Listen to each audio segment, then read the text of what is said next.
we are going to do a practice that is for first the joints, would be a great morning practice, and the core.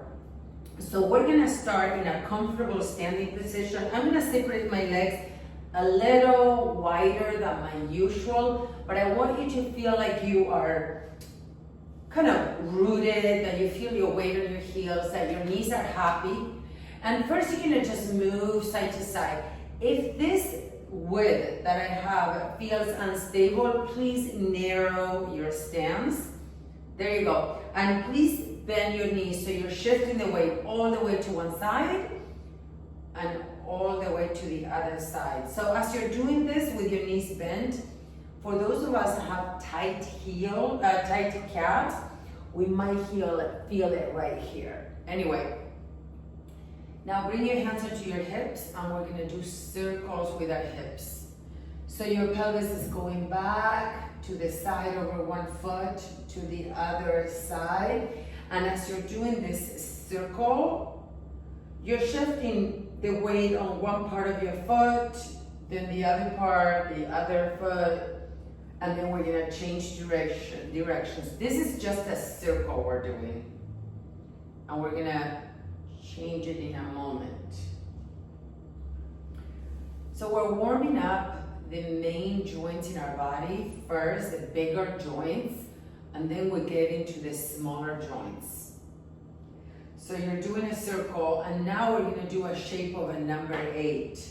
And I like doing this shape of the number 8, and if it's not coming up, you can use your hands, like you're doing an infinity sign or the shape of the number 8, because it kind of helps us with our brain. Now we're gonna be changing the direction of that 8, and you're gonna feel, oh, this is not as easy as the first direction. So we're warming up our ankles, we're warming up our knees, we're warming up our hips, our pelvis. There you go. All right. We're gonna come back to center. We're gonna move into the rib cage and our shoulders. Bring the palms together. The knees are bent. You can have your stance, change it in any way. We're going to inhale, open the arms, and then exhale like you're pushing a balloon. Breathe in through your nose, and then you can breathe out through your mouth if you like. Yeah, I like to keep the knees bent, and when I exhale, I bend a little bit more and I sink back like I'm starting to do in a squat. Inhale, you can straighten the knees without locking them, and exhale like you're sitting into a squat. You can start making it bigger. If you like, always check, are my knees happy? If they're not happy, you only bend to the point that feels okay. So you're gonna see how I'm changing the position, and I'm gonna change into a profile so you can see me better. So when I exhale, I bring the palms together and I sit back into a squat that feels comfortable, yet a little bit challenging. Now when I inhale, I open the chest and I look up. Okay, I'm doing it one more time in this plane, and then I'm gonna change so you can see the profile. The inhale, you open up. When you exhale, you sit back into a squat, you inhale and you open up one more time. So now we're working our whole spine and the shoulders. Let's do a couple more. If you have a wall behind you, you can even use the wall to put your hips there, your glutes there. So this is a squat that you could do many times during the day, like you're sitting back into a chair and your tail goes back. The weight remains on your heels. Okay, this is the last one. And then we come up. You can change your stance. You can bring your feet a little bit in if you like, or wider if you like. And we're gonna pause for a moment before we continue. Take a moment to feel your breath, to feel your body. You can let your eyes soften or be like closed, whatever works for you.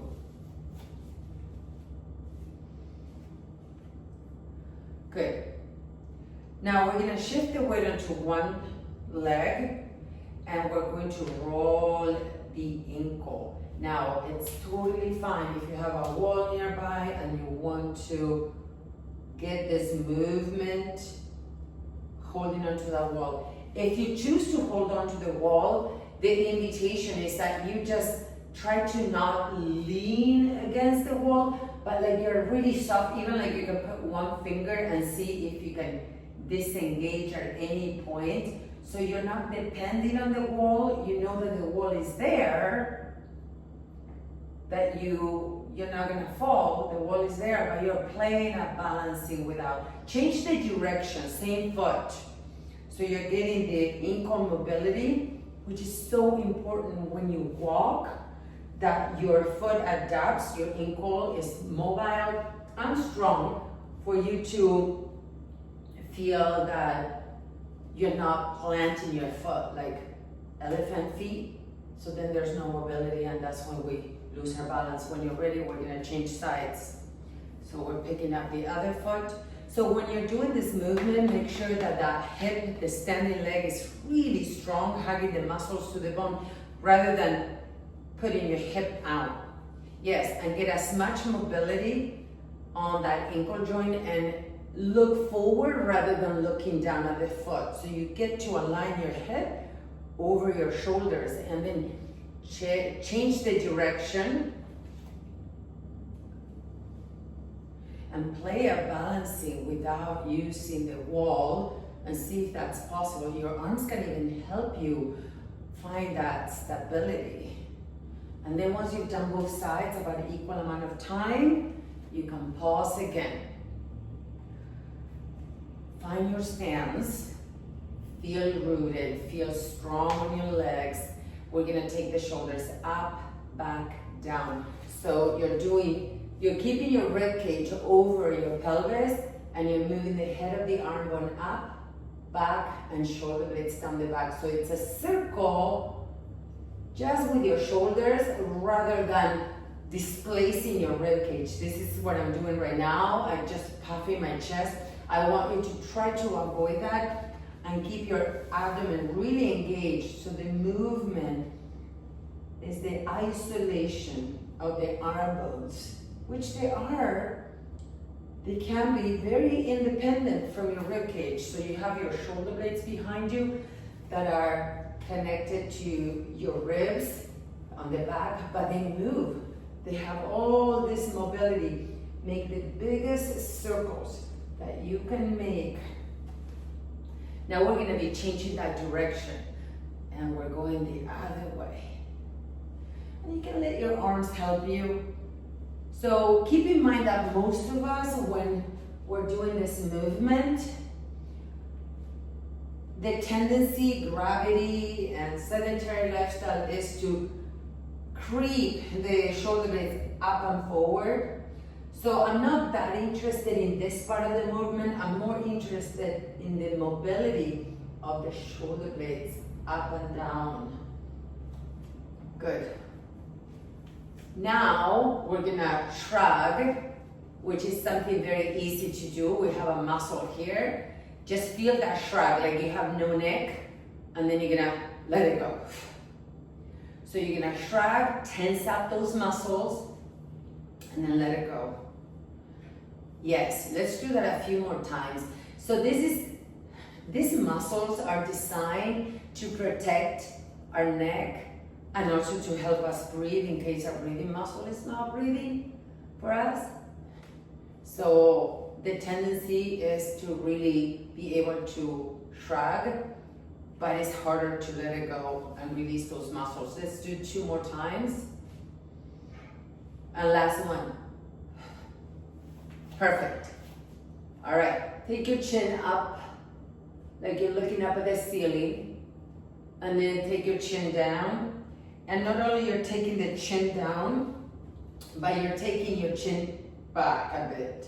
You're taking the chin back like your palate is going back and up. So your palate is not straight back, it goes back and up, okay? So we're looking up, and as we're looking down, take your chin down, and the palate goes back and up. Imagine, keep doing this movement, that you have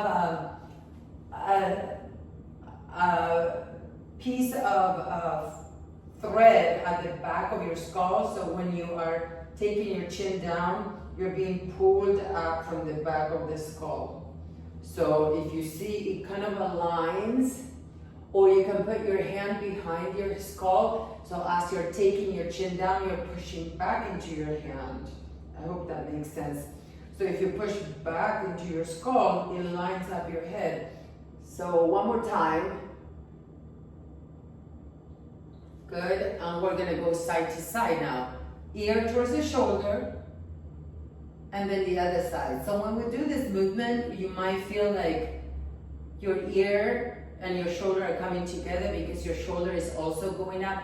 You're gonna release the shoulder down, and maybe like you have magnets in your hand, in your fingers, you're reaching down the whole time. So do that a few more times. Yep. Now, head straight while looking over one shoulder. We're looking over the other shoulder. And do this a few more times. And then we're gonna combine a couple of movements for the head, and then we'll be done with the neck for now. So now, you're gonna look over one shoulder, then you're looking down like you're looking at your chin. And then you do a movement here. So you're looking over the other shoulder, you take your chin down like you're looking down at your armpit. And then you can do a little movement here, like a no.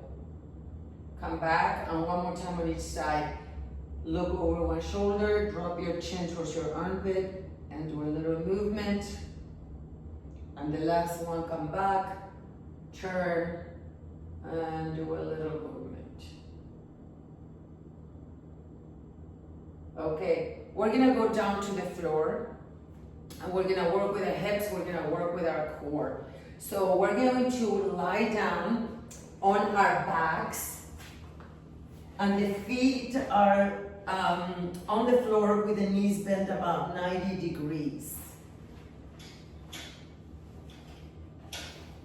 So when you're lying down, your feet are about hip bone distance apart, your knees are bent. If your knees tend to roll out or roll in, you can put a block or something between your legs so you keep that distance when we do a few of the exercises. But right now what we're going to be doing is a pelvic tilt. So when you inhale, you're gonna drop your tailbone down towards the floor like a sway back. And then when you exhale, you're gonna scoop your tailbone under, and you're pressing your whole back against the floor. I'm gonna show you this movement by bringing my hands behind my head so my arms are not on the way, but you don't have to do what I'm doing. It's just to show you the movement on my spine. When I breathe in, I let the pubic bone release away from the navel, and I have an arch on my lower back. When I exhale, I press the heels and scoop the tailbone under, and the whole back presses against the floor. So these are movements that are ends of the ranges of motion. And what I want you to do for the next maybe 5 to 8 times that you're doing this movement, the pelvic tilt, is do it as slow as you possibly can, and let the movement be initiated by your tailbone, by your sacrum. So it's almost like a string of pearls that you're moving the bottom of the pearl, and everything else is moving as a reaction. And let's do this about 2-3 more times. With breath, the exhalation, you're gonna feel how your abdominals engage when you press your whole back against the floor, but also the shoulders tend to round. When you inhale, then you start releasing the tailbone. See how your shoulders release down and your chin is coming a little bit towards your chest. That's a natural movement. Your chin goes away from your chest when you're scooping your tailbone and the shoulders pop up. You don't have to exaggerate it. It's something to notice because the position of our pelvis is going to determine what's happening up there with their shoulders and with the rib cage. Okay. Now find the position that is best for you for your pelvis. You can be in the middle, meaning that you have your neutral pelvis, and we're gonna separate the legs slightly wider. I'm gonna have my legs as wide as my sticky mat. I'm gonna open my arms out like a goal post. So I have my elbows on the same line as my shoulders. My palms are facing up. This is one option. Another option is to interlace my hands behind my head. And another option is to open the arms out or to the side. Whatever allows your arms and your shoulders to be on the floor. And you're going to do windshield wipers with your legs side to side. Now you're rolling on the inside of one foot and the outside of the other foot. And keep going. So let's say you're taking your knees to the right side. Your knees are to the right right now. You want to have your shoulders on the floor, your rib cage on the floor, your abdomen engaged. And the left leg, the leg that is up, I want you to think that you're trying to pull it away from your trunk. You're pulling the thigh, you're pulling the knee. I like to press with the inside of that left foot onto the floor to help me create more length on the whole left side of the body, and you can take your left arm back behind you and reach back. That's gonna add a lot of length on the side body on the left, and you can add more by squeezing the left glute as if you're trying to extend the left glute towards the back of your knee. That's gonna activate your hamstrings and your glute and give you a little bit of a stretch of the hip flexor and your quads. Let's take 2 more breaths here. And come back to center.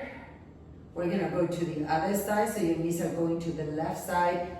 Flex your ankles, so you're on the inside of your right foot and the outside of your left.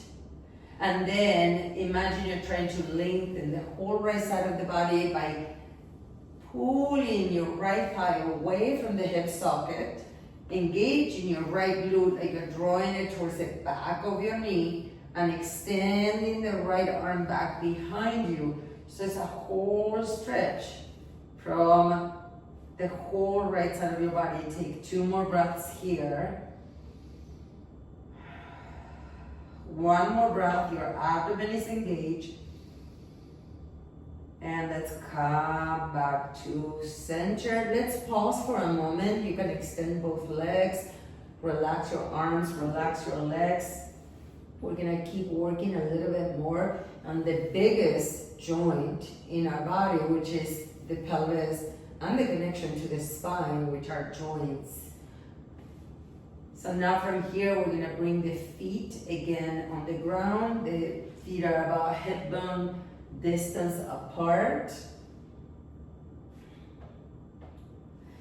And this time, we're going to take the knees slightly out, away from the center, and you only go as far as you can keep your inner thighs actually working.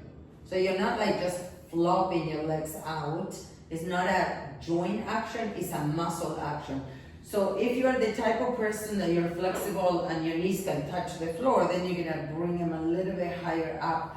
So we're gonna hold this work for a little while, and you're gonna start feeling after a few seconds maybe that your legs start shaking a bit. It's totally normal, especially when you're working on the muscles. You can interlace your hands behind your head. So this is going to be your inhalation. Your knees are out, your feet are flexed, you're on the outside edges of your feet. Your glutes are working, so whatever you need to do with your pelvis, so you're not overarched nor you're tucked, you're kind of right in the middle. And then exhale, you're gonna bring the knees together, the elbows towards each other, and we're gonna lift the chest up towards the knees. Okay? So this is abdominal work. Now you inhale and you're gonna open the legs to the point that you feel the muscles working, and you release and you have your elbows on the ground, and you exhale and you come up again. So we're gonna do this about 5 more times, and then you have an option of adding on. So you exhale to come up. I like using the exhalations through the mouth and the inhalations through the nose. Like I'm blowing a balloon or blowing a candle. Big inhales through the nose, big exhales through the mouth, until you feel empty and your belly goes down. Now the option here, if you are able, is to bring the knees up towards your elbows and the elbows towards your knees.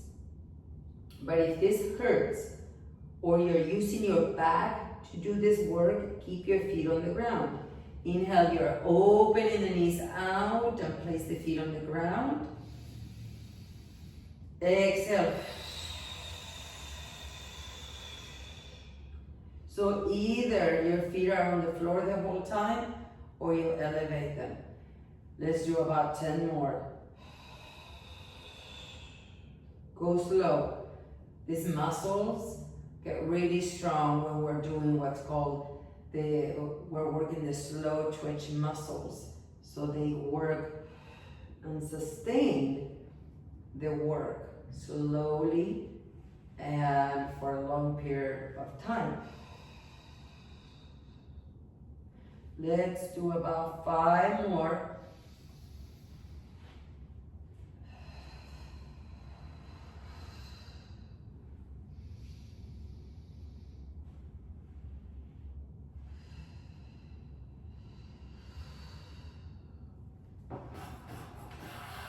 And last 2, take your time, because the second one, the last one we're gonna do, we're gonna try to see if we can stay there. So you exhale, bring the elbows towards your knees towards your elbows. And take 5 more breaths here as you're trying to curl as small as you can. And then slowly release. We're gonna relax the legs, relax the arms, close the eyes, and take a few moments before we move on.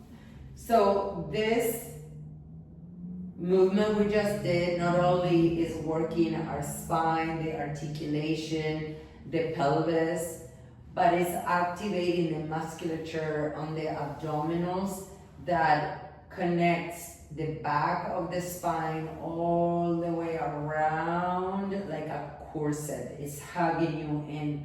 This is what protects your internal organs. This is what's helping you walk and keep yourself upright. Now we're gonna put the feet on the ground, hip bone distance apart, and this is where, if you notice that your knees like to open out or knock each other in the middle, you can put a block, or you can put a gorgeous ball, or something that keeps your knees about hip bone distance apart. Your arms can be to the sides or out, whatever you prefer.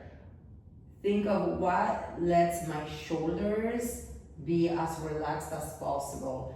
Because we're going to go up on lifting the hips up, I don't recommend having pillows under your head for this movement, because then it's going to crunch your neck. Your heels push into the ground. You're going to scoop your tailbone under, and you're going to start articulating vertebrae by vertebrae. I went too fast. I want you to go as slow as you possibly can. So I'm up. I have the same line between my shoulders, my hips, and my knees, even though it's an angle. So my hips are not lower than my knees. It's like a plank. It's a straight line in an angle, slanted. Now you're going to go down. So very slowly, see if you can articulate the thoracic spine, the junction of your thoracic spine where it ends and the lumbar begins. That can be the trickiest one. And then one by one until you get to the bottom, the L5S1. And then you arch if you like. So we're gonna do this movement a few more rounds, and then I'm gonna offer a variation, because this pose can be really beneficial if we're doing it right. And right means for your own body.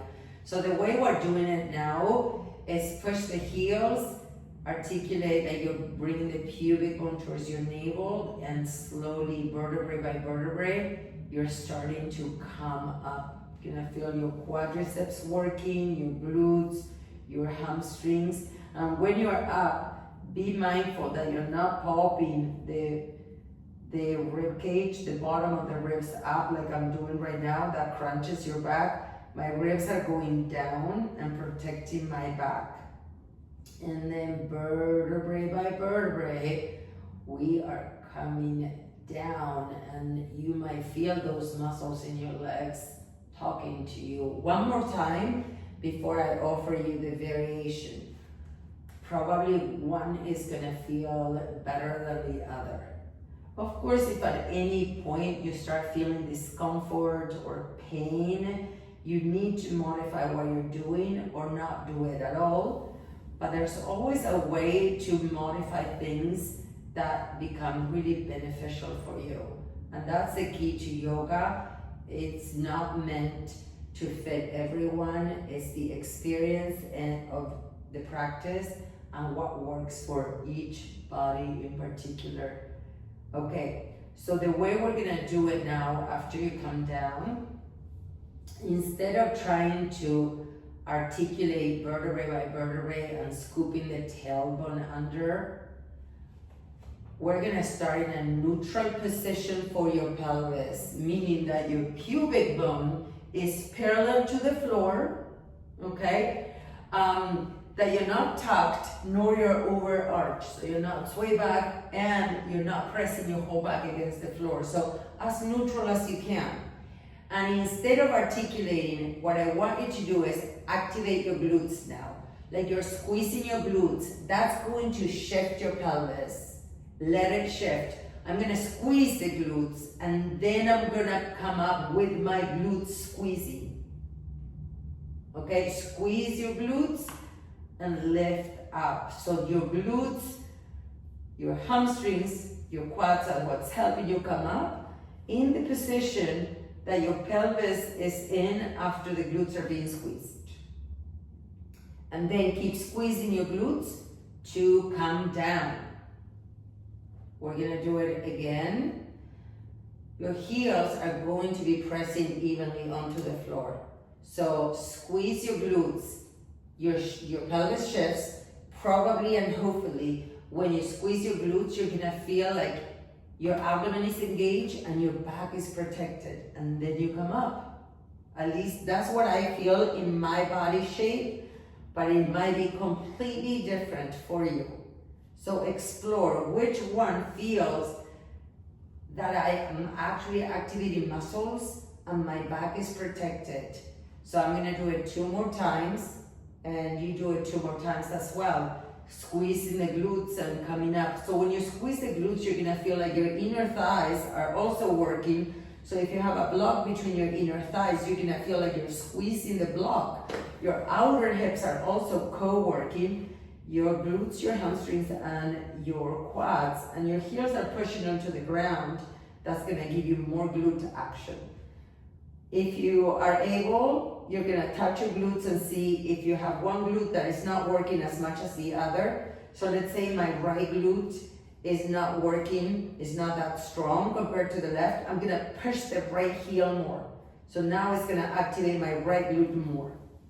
Okay, coming down. This is the last one, last chance to do this exercise. Squeeze the glutes. Now commit to the glute that doesn't work as much. So you're gonna press more with that heel when you come up. And then you're gonna come down. And here you can do windshield wipers after to release the work.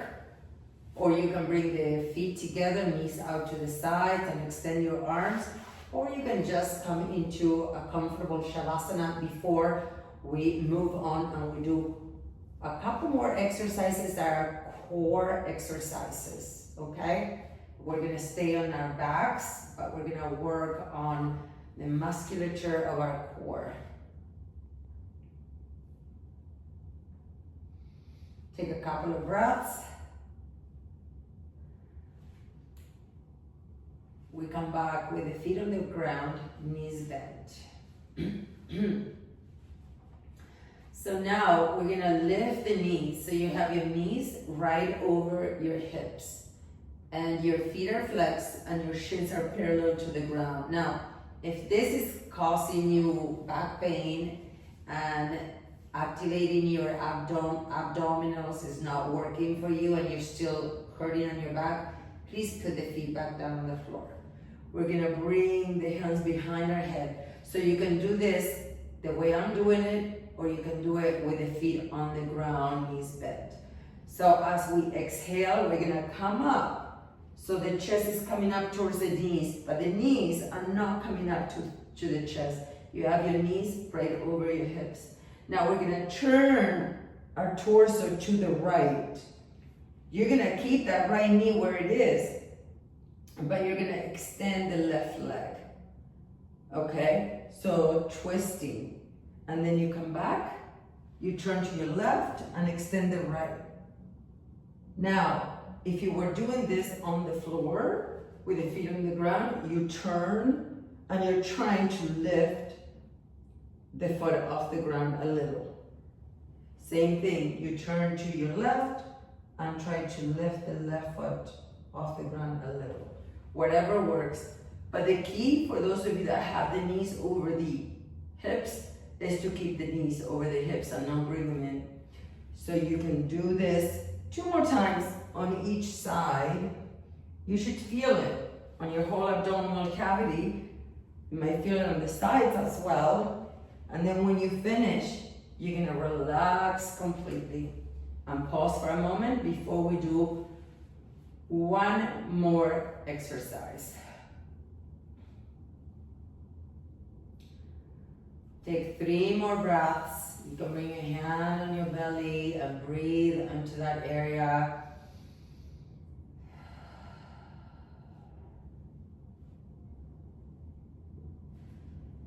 You can bend your knees, place the feet on the ground. I'm going to interlace the hands behind my head and I'm going to take my legs up towards the ceiling. Now, the knees can stay bent. If this doesn't work, you can keep your feet on the ground. And I'm lifting my chest, like I'm trying to reach my chest towards my knees. So I'm here sustaining the pose. I can take my arms up, or I can keep my hands behind. Now, if your knees are bent, you're just gonna tap. So my knees stay bent the whole time, like about, if your knees are bent 90 degrees, they're staying bent 90 degrees, and you're trying to tap the floor and come back. When you come back, your knees are over your hips. They're not towards your chest.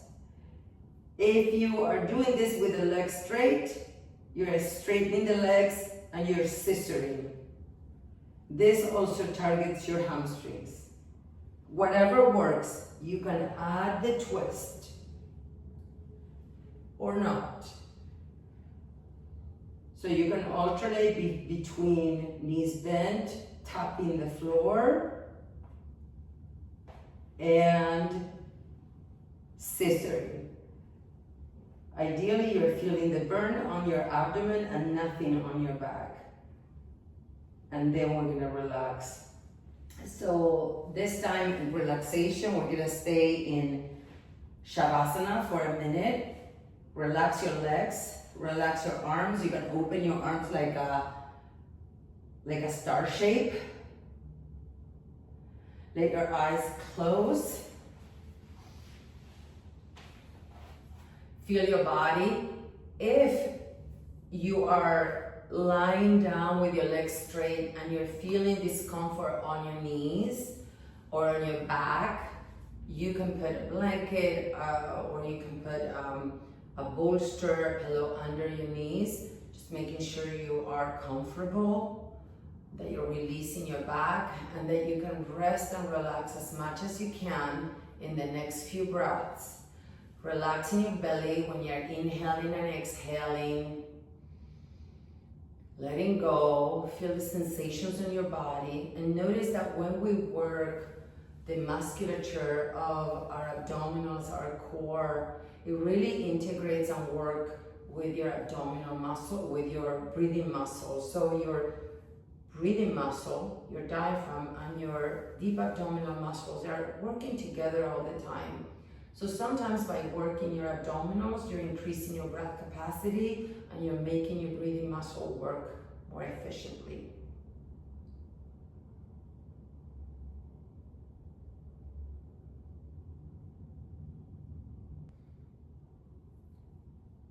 Thank you for being here, and I see you next time.